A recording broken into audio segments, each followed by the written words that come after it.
Այս փոքրիկ գյուղը, որ դժվարությամբ կգտնես աշխարհի կամ նույնիսկ տարածաշրջանի քարտեզի վրա, կարևոր դեր է խաղացել Երկրորդ համաշխարհային պատերազմի ամենատարբեր ռազմաճակատներում։ Արցախի հարթավայրերի և լեռների մեջ թաքնված փոքրիկ Չարդախլու գյուղը առանձնանում է իր հերոսներով։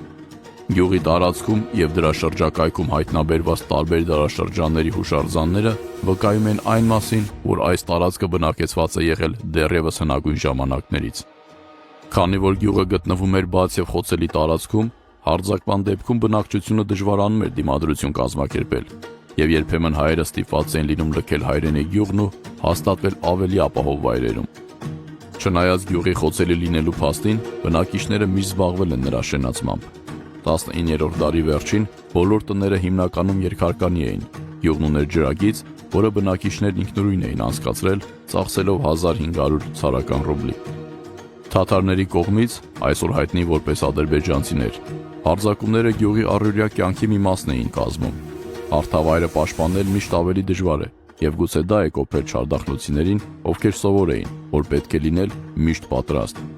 Հաճախ ենք հանդիպում չարդախլուցիների այսպիսի հիշողությունների։